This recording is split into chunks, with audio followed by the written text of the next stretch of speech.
So kasama natin si Gilbert Caducoy at andito tayo sa Mungkado Manawis po, Panikitar. Panikitarlac. Yes, yan. So part ng Panikitarlac po ito. Maganda rin yung presyo. Yeah. Gilbert, sige po. sabay ka na. Hindi ka nila kilala. Dito, yun lang po kasi halos dito po lahat kilala nila ako. Sila lang. Sila lang po yun. Kasi sabi niya nga siguro na ibang bansa po siya, OFW. Kaya hindi niya po. OFW. Pero lahat po ng farmers dito kilala po. Ka na. Oo. Kilala po nila ako. Yayaman ka, Gilbert. Sana po. Nakikita ko yayaman ka. Kasi po totally talaga nun, sir, talagang wala talaga ako. Kasi talagang walang, kahit na ultimo pang wala. Talagang nagsikap lang din, sir. Pero ang pamilya mo, saan galing? Dito po, Paniki talaga. Paniki. Opo. Bali, yung nanay ko po, tubong Paniki po talaga. Ang daddy ko naman po, taga Isabela. Isabela? Yes, Ilocano rin? No, yes po. Ilocano din po. Ilocano ka ba? Ilocano po, Tagalog po medyo... Mix? Po ko. Anong sabi mo, mahirap lang kayo dati? Si daddy ko po kasi sundalo. May kaya po kasi sila daddy. Pero nung ako nakadalbunso po ako, wala na po. Hindi ko na po naabutan yung baga, pagkarangya po ng buhay nila. Ganon. Kasi nag-awol na po ang daddy ko. Nag-awol siya. Magkano ka, Gilbert? Po.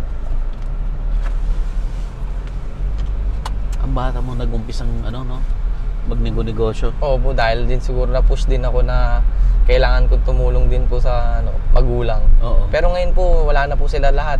Asan na? Wala na po si daddy ko, patay na rin po pati si mama ko po. Nitong lang po, ngayong taon nung nakarang taon 2023 and then 2022.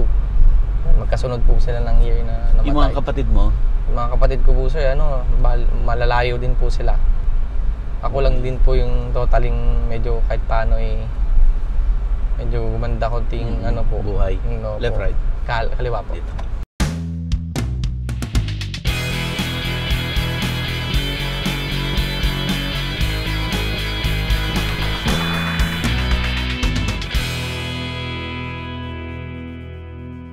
Available na po ang agribusiness merch sa Shopee. Ang link nasa description box.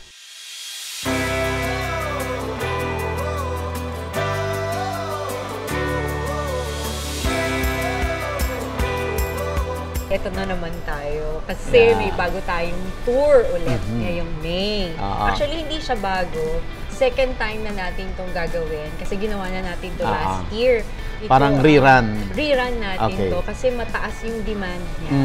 Marami pong gustong maka-experience ulit. Ito po yung Thai Fruit Orchard Tour. Yeah. So, gagawin po ito sa Chanthaburi, Thailand. Yes. Ang tinatawag na fruit basket ng Thailand sa May 7 to 10. Sobrang nag-enjoy ako doon sa mga eat all you can na prutas.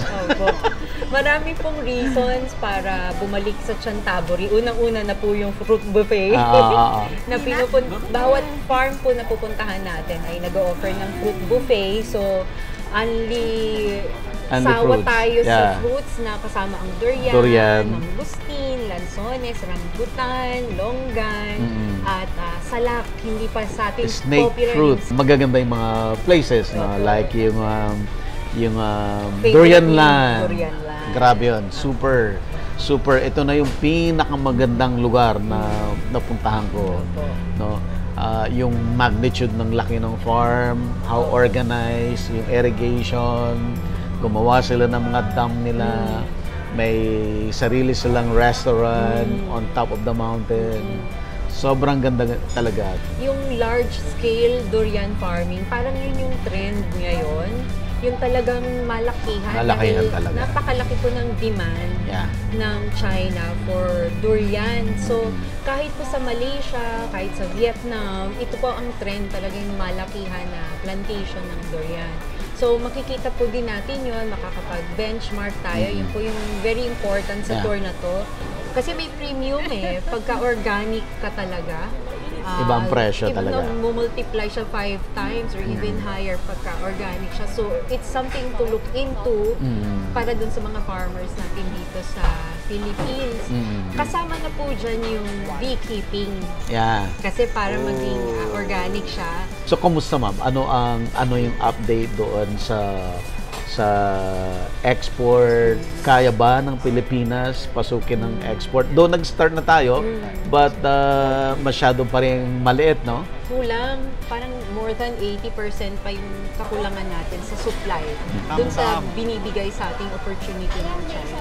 Ano yung best varieties ngayon na kailangang itanim? Ano yung inihingi ng market? Opo. Gagawin po natin ulit, sir, yung favorite mo na lahat ng variety. Titikman natin. Ano sabi niya? 20 varieties. 20 varieties. Hindi na muna natin sasabihin alin yung pinakamasarap. Para hulaan nila. Hulaan na lang. Alin yung pinakamahal. Pwede niyo po kaming i-message sa Facebook page namin, Inspired Learning Tours. Yun po ang pinakamabilis na paraan para makontak po kami. Sana po kontakin niyo na po kami agad kasi konti na lang po konti yung na slots. lang din yung slots. Paubos na rin po siya para makasama pa po kayo dito sa susunod nating tour. Sana po makasama kayo habang may available slots pa. Kontakin niyo na po kami.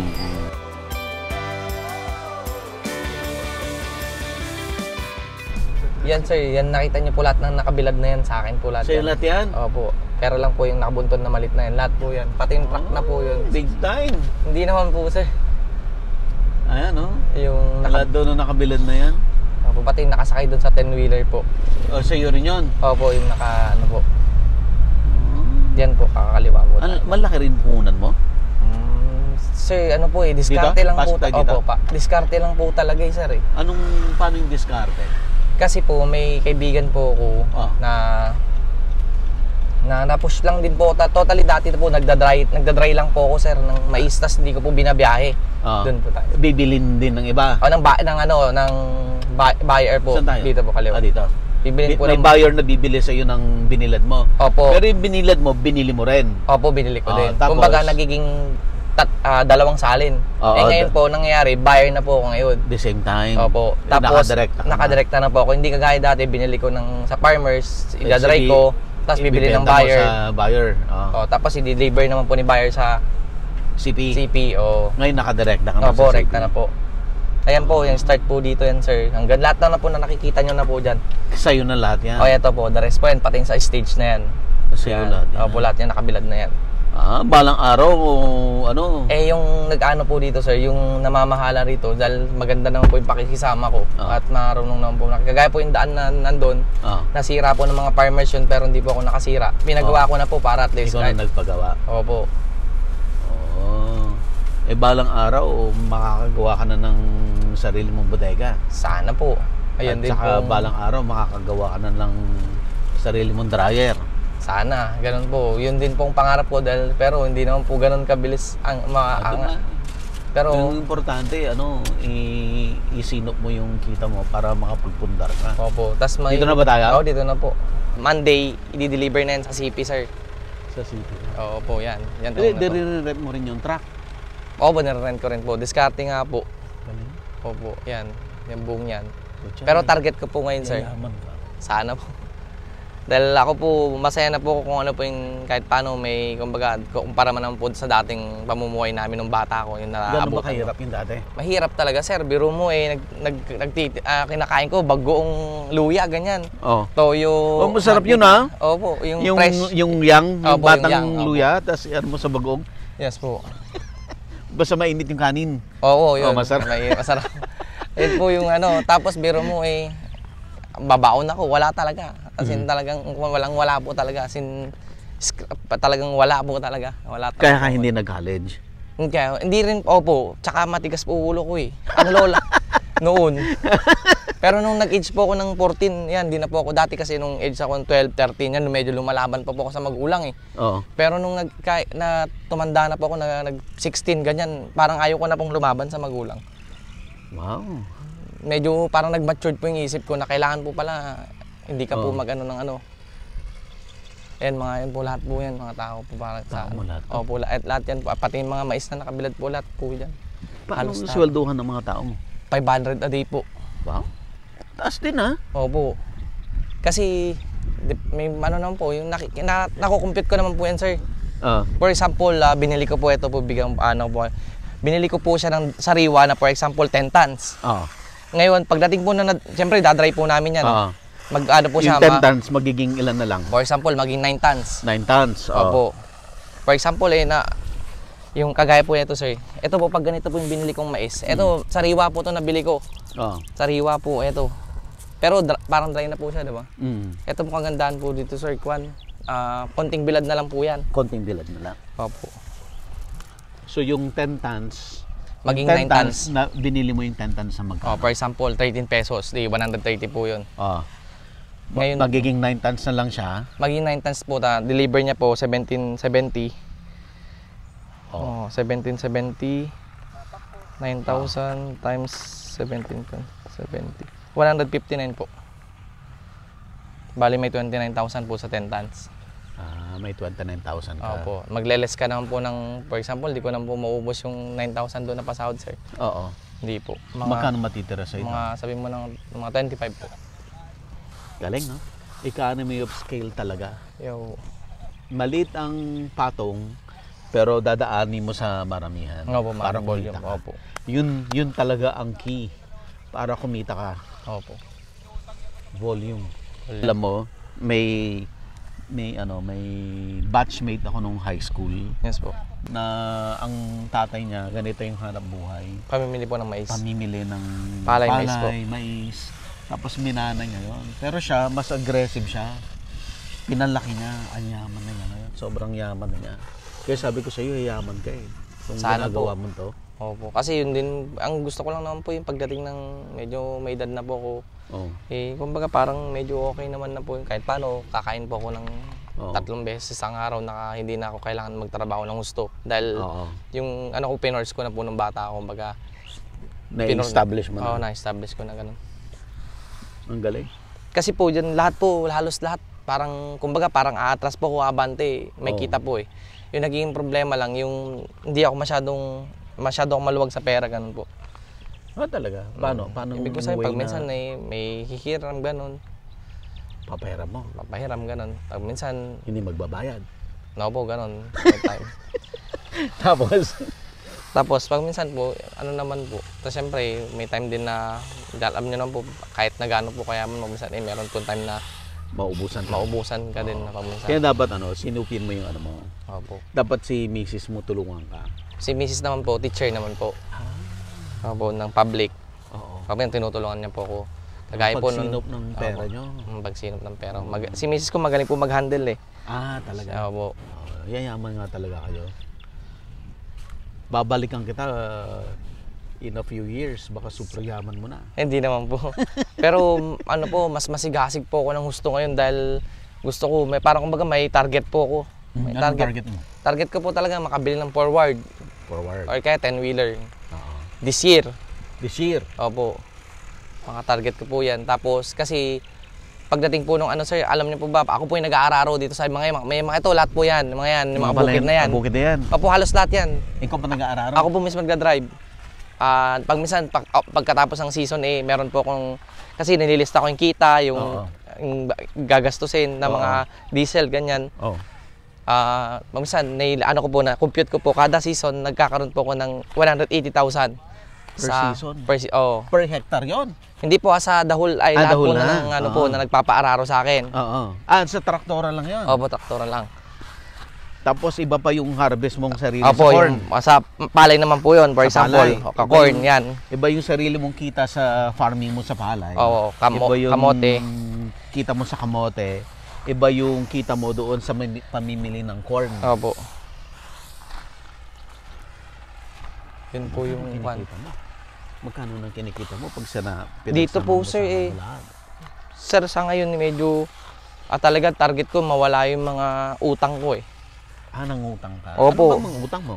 Sir, kagaya po nung sir, yung kagaya ng nag-loan po kasi ako dati doon sa traktor. Yung traktor? Na malaki. Pero although konti na lang po. Binabayaran mo yun? Opo, binabayaran ko. So ang gusto mo matapos lahat ng utang kasi mo? Po sir, yung investment ko po sa tractor sir, pag natapos ko yun sir, Kumbaga parang ipon Kita ko mo na na yun. lahat yun. Kita ko na lahat yun. Pag kukita pa siya, kita ko pa rin po yun. Kumbaga, pagbayaran mo yun, yung tractor mismo, ipon mo yun. Opo. Tapos lahat ng kikitain niya, kita mo na lahat. Opo. Kumbaga sagat na sagat po lahat. Talagang pinagpaplanon ko po ng gusto. Dahil ang hirap pa naman po maging mahirap. Pag minsan saan mo natutunan yung mga insights mo na yan? Kasi yung insights mo, insights sa mga magagaling na negosyante. Dahil siguro po na dahil siguro gusto kong pangalagaan yung kung ano yung meron ako, gusto kong hindi mawala, ganon. Kasi ang hirap po nung nanggaling ka sa wala, tas na meron, parang sa bagay, Poprotektahan mo. oo, poprotektahan ko po parang. Spencer, oh. Kaya siguro pinapunta ako doon. Oo, kaya si Spencer ang videographer natin ngayon para makita niya. So parang sa akin, napakadaling kumita ng pera. Hindi na po sa nagyayabang ako. Ayan, ha? Hindi yung ibig ko sabihin, Dito tayo. so pag minsan parang para sa akin po, ang daling kumita ng pera. Pero ano po, legal po lahat hindi po sa hindi magandang hindi paraan. Yung mga Opo, parang napakadali po para sa akin. Kasi hindi po, kumbaga, Pero ganito, sige, i-clarify natin yan kasi karamihan, okay, kahit yung mga comments doon sa mga comments sa mga videos, no, lagi nilang sinasabi, kaya niyang gawin yan kasi mayaman siya, magagawa niya yan kasi mayaman siya. Laging ganon. Pero yung nakakalimutan nila na yung feature na yon, kaya nagagawa niya yon dahil mayaman siya, pero nag-umpisa siya sa wala. Yes, Nag-umpisa po, siya sa mahirap. Okay, Gilbert, klaruhin natin yon kasi sabi mo nga, galing ka sa mahirap, di ba? Pero sabi mo, hindi, madali lang kumita ng pera. Ang karamihan sinasabi ng ibang tao, mahirap kumita ng pera kasi mahirap ako. opo, hindi po ganun. Kasi for example po ako po walang pera. May mga naman po tayong mga pwede naman po pag-loanan po no. Pag maglo-loan ko for example, maglo-loan po ako ng 10,000. For example, yung 10,000 na yon, hindi mo ibibili ng cellphone or ipang-ninegosyo mo po. Pang-ninegosyo mo. For example, 10,000. Yung 10,000 po na yun kukumputin mo po yun kung kikita yun at kung ilang interest po. Siyempre may interest yung 10,000. Yes po. Kung unang-una, dapat computin mo po yung interest. Magkano interest sa libaw na 10,000? For example, magiging... sa isang buwan, for example na lang, kung sakaling sa mga 3%. So, di ano yan, 300 10,300. Oh, yes po, 300. Di 10,300 per month na yun. per month. So, per Ilang month, months mong hiramin yung pera? 1 month. 30 days. 30 days lang. Opo, 30 days, for example lang. Ibabalik mo yung 10,300. Opo, pagdating ng 1 month, for ng example. 1 month. Opo. O di yung, ngayon, kwentahin mo naman kung paano siya kikita yung pera na 10,000 na hiniram mo. Magkano dapat ang kitain yung 10,000? For example, sa 10,000 po, kailangan ang kitain po nun. Kumbaga, yung sa 300 na interest niya po, dapat more than po doon. So magkano dapat? Kailangan dapat po, ganun din po. Sa piniram kong pera, dapat ganun din. Madodoble mo? Dapat. So kung binalik mo 10,300, kumita ka ng 9,700 for example. 700. Opo, parang ganun po. Dahil nabalik mo yung pera niya, ngayon kumita ka pa. Wow. Ganun po dapat yung concept po ganun lagi. Ganun lagi. Ganun every month, ganun dapat ang dapat kinikita ganun mo. po.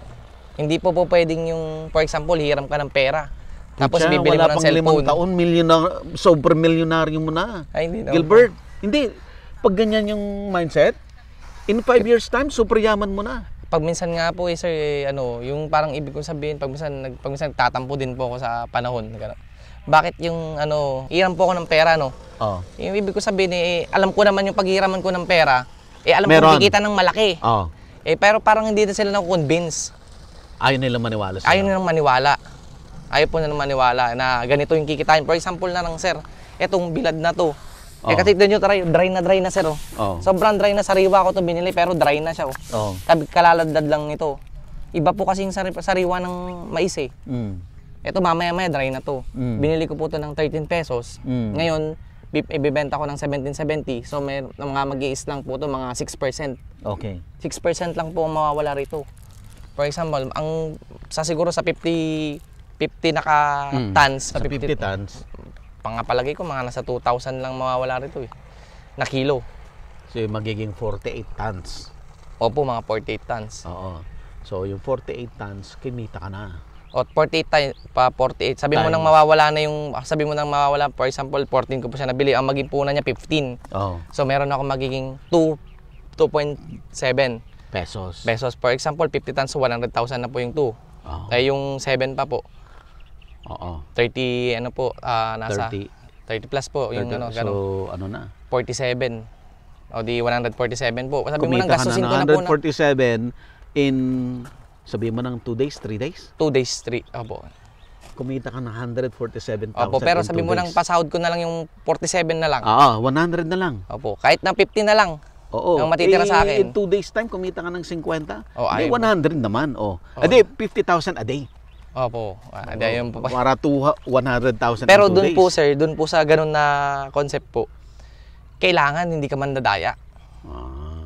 Kasi pang meron po kasi mga ibang buyer, dry, bibili sila ng dry, tapos lalagyan na lang sariwa sa gitna. Tapos okay. pagdating sa Milling. sa milling, siyempre I-reject yun. classification. Tapos pag na-reject sila, hindi nila alam kung saan nila dadalhin. O doon naman po pasok yung cost na bababa nila yung mga mais, tatanggalin nila yung sariwa, hiwalay. Expenses po yun. Expense lahat yun. Lumilit ang kita mo. Lumilit ang kita mo gusto dahil sa mo lang kalokohan mo. mandaya. Oo.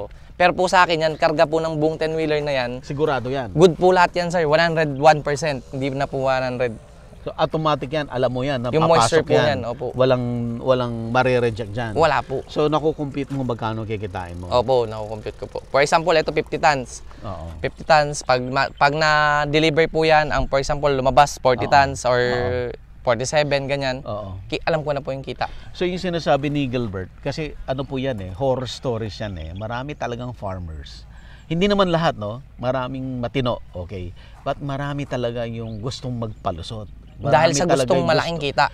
Dahil na-attract sila, halimbawa, for example, mataas ang presyo ngayon. Gusto nilang ipasok yun dahil mataas ang presyo. To the point na mandadaya sila. Yes. So, hindi nila na nare-realize na hindi sila makakalusot sa loob. Kasi may sistema yan doon sa loob. At kung nakalusot man, hindi ka na makakaulit. Opo, makalusot ka man po sir, pero hindi ka makakalusot sa batas ng ano po. Di ba? Pandaraya pa rin mo yun. Kung ikaw po ay lalaban ng patas, sigurado yung kabuhayan mo sustainable. Yes po. Hindi ka for example, pag kunwari may alam kang mare-reject dyan sa deliver na yan. Putik natutulog ka, nagpapahinga ka, iniisip mo sana hindi ma-reject. Hindi ma-reject. Kasi mayroon alam mo alam mo na may daya yun. May daya yun O di parang kada pag minsan po kasi dyan sa loob po, tinatawag na sa akin, boss, nandyan, nasampulan na kami, natimbang na kami, palabas na kami, ganyan. Pag sinabing good, kasi hindi na po ako nagwo-worry dahil nasa reject na yan, dahil wala po kong sinot na palusot dyan or reject po na. Ayan, ang lesson po natin sa mga farmers, bawal magpalusot. Kasi dinadayo nyo yung sarili nyo. Sinisira nyo yung kabuhayan nyo. Yun po. Kasi minsan yung mga timbangan. Pati yung timbang. Sa timbang. Ako dapat po, tama. Ayoko pong, kung example, di baling magsobra, wag lang dati makulang. po, muntik na po kung na, parang gusto ko na rin padaya, yung timbangan ko, parang gusto ko nang pabawasan ng 2 kilos per Pero hindi ko ginawa. Kasi ayoko po. Parang pwede, siguro hingin ko na lang, ganito, mas advance na lang po konti ng pag sa kiluan, ganun. Kasi, wala, patas naman po itong ko. Yung farmers naman, pag minsan, bibigyan ako ng, for example, ngayon, for example, 55 point, ganon. Sa akin na po yun, ganon. Wala ka bang way na doon sa farmers, hindi sila, yung ibibigay nila sa'yo, siguradong tama yung timbang? Wala ka bang way na ginagawa para ma-check mo yun? Yung tama yung timbang ng... Nagpapalusot ba yung farmers mo? Ay, hindi po. Talagang ano rin. Opo. Kasunduan nyo rin yun, bawal sila. Opo. Kung hindi po sila pwede sa ganun. Tsaka ito po sir, pag minsan naawa rin po ako sa farmers, pag minsan may mga nagpapasabay din sa akin na magpasok. Opo, magpasok kumbaga, sa CP. Magbabayad sila ng tracking. Babayad, kikita lang po ako ng mga 20 cents ganyan. Magbabayad sila ng tracking, tao na karyada.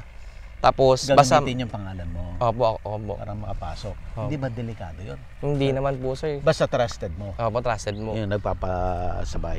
Tsaka doon naman po ako pag nagkakarga sila sir. Kasama ka. Opo. I-make it sure mo rin. Opo. Kasi masisira pangalan mo nun. Opo, parang ganun po.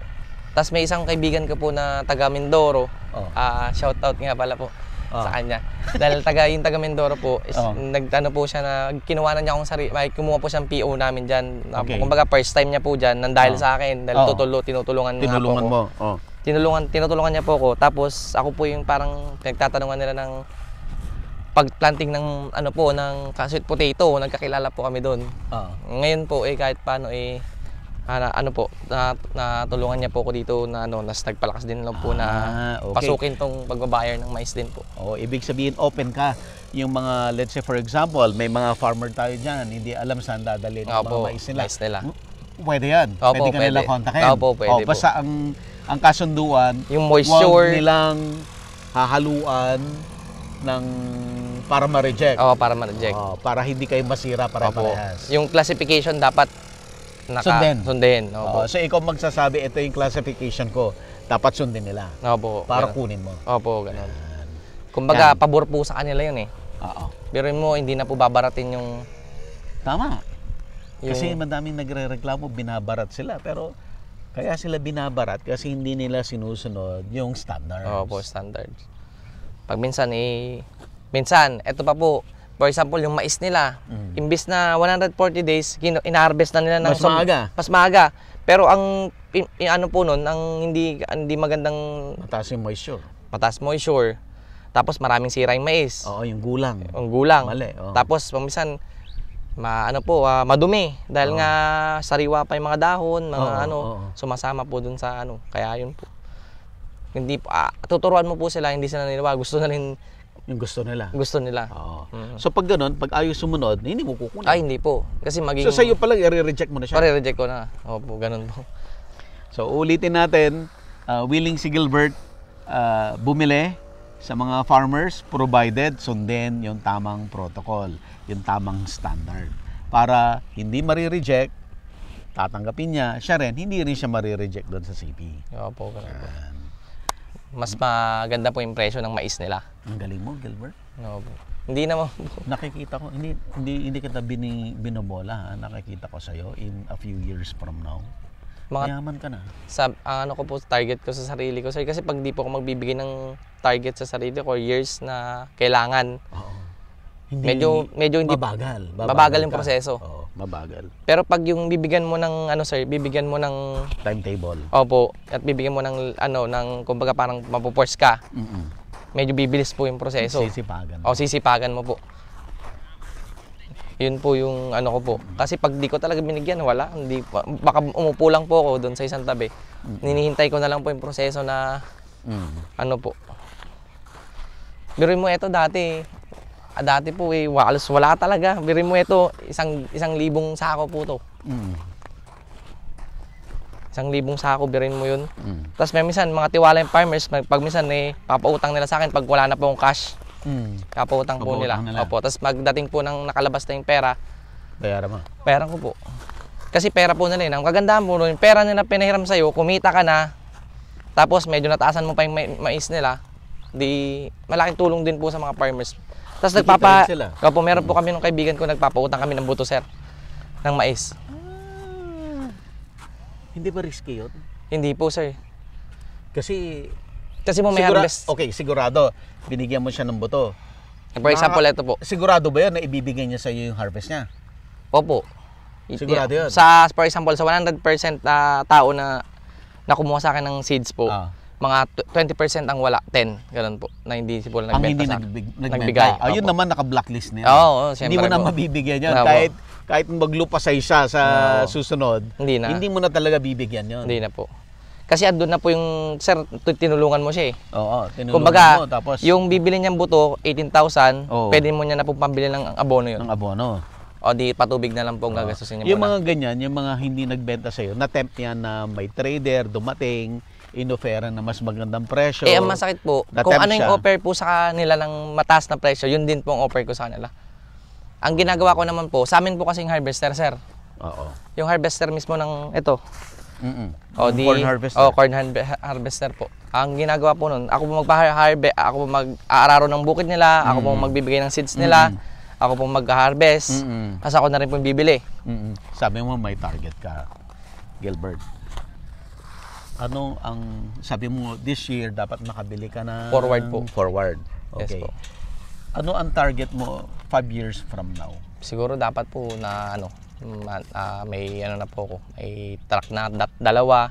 Tapos may bilaran na po na kahit paano mabili kong lote na pag-ano. Sa bagay, may lupa na po pwedeng pag-anuan. Yun nga lang, mas maganda yung kumbaga medyo... Solar dryer yan Opo, sana. mo. Yung mechanized dryer. Ay, hindi. Nakikita mo na yan? Opo.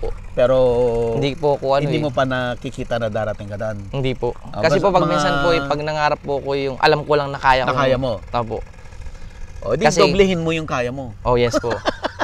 Doblehin mo yung pangarap mo. Yeah, Oo, tingnan mo na yun na sooner. Sana ganun po. Meron kang mechanized drying, ganyan. Ito po nga, mabait lang po talaga totally din. Sabi ko nga po sabi ko, kung wala tong dryer na to, mahirapan ako talaga, sir. Hindi ka naman pwede magbilad dyan sa daan. Correct. Max takaw aksidente po to. Oo. Madulas no? Dulas po. Pero pag minsan sa diskarte rin po ng pamimili, sir, kung gusto mong kumita at malugi. Alam mo dapat. Alam mo dapat po. Yung moisture ng bibilin mo, kung ilan po yung yung moisture nakikita mo by naked eye Hindi po. Meron po akong tester. Tester po. May tester ka. Opo. Sir, pamerenda lang po ako dito sa mga tao. Sige. Patatawag lang po ako dun sa mga. Ayan. So, break nila. Kaya Amado! Ayan, kagayan. Bili ka mo ng merenda! Ayan, so may mga dumarating na may merienda. Hindi po, yung mga tao ko po na nagka-classify po na yan, minomonitorin niya na. Kasi pag na-overdry ako, sir, bababa yung kita ko. Bababa rin. Kaya yan, sir, si Kuya, iniikutan niya lahat yan ng bilad namin dito, mino-moisture. Kailangan tama yung timbang, yung moisture. Moisture po. Kasi po pag medyo mababa mababa na yung moisture, sobrang dry na, medyo gagaan ng timbang po. Oo, malulugi ka naman. Yes po. Ilan ang taong mo lahat, Gilbert? Ngayon po, araw na to, nasa 25. Ganun po. Alam mo, weakness ko yan. Kaya mga negosyo ko yung halos walang tao. Kasi weakness ko yan. Hindi ako magaling sa pag-handle po. Hindi naman sa masamang tao ako, no? Weakness ko talaga yan. Hindi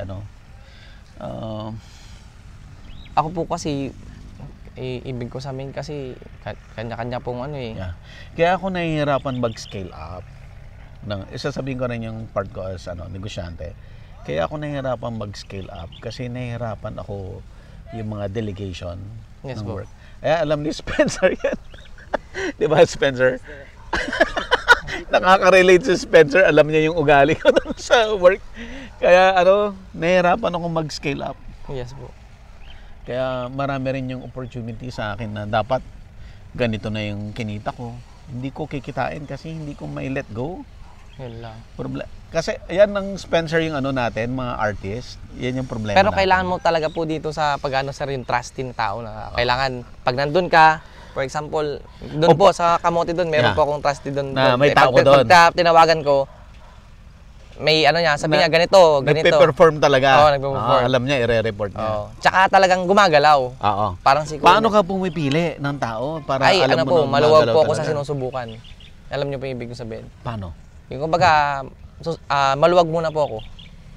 Okay. Tapos pagdating na nasubukan na kita, alam na kita, medyo magigpit ako, ganon. Pag kunwari pangit yung ginagawa mo, magigpit ako. Ganon. Hindi po yung panayluwag ka lang. Kailangan mo rin pong magsikip sa kanila. Para makita mo po yung ugali ng mga, sa kusino dapat pagkatiwalaan. Yan, ganon po. Yan may natutunan tayo kay Gilbert Ako may natutunan.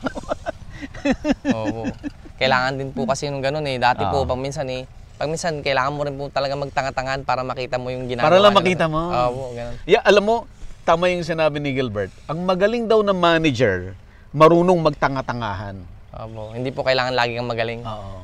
Kasi pag lagi kang magaling, hindi mo makita po yung... Oo. Dapat, as a manager, marunong kang magtanga-tangahan para yung tao mo, ang tingin nila tanga ka, ilalabas nila yung totoong ugali. Oh, yes. Tama po. And then ngayon, dahil alam nila na, hindi nila alam na nagtatanga-tangahan ka lang. Andun na po yung... Alam mo ngayon, paano i-manage sila. Oo po. Ayan sikreto yan. Yes po. Sekreto ng magaling na manager, marunong kang magtanga-tangahan. Hindi po kailangan lagi kang magaling. Totoo Hindi yan. mo makikita yung ginagawa nila na hindi maano sa'yo. Oo. Pero dito naman po sa lahat ng tao ko dito, ay kababait po nila. Talaga. Oo, mabait po. Kahit na ganito pong bata-bata po na mas matatanda Ayan, ako sa paano kanila. yan? Kagaya niyan. I'm sure may mga tao ka mas matanda sa'yo. Opo, pero yung ano ko, respeto ko po sa kanila, mataas pa rin po. Mataas Basta pa rin. although na giging maayos po yung maging ano po namin. Mataas pa rin po yung trabaho namin.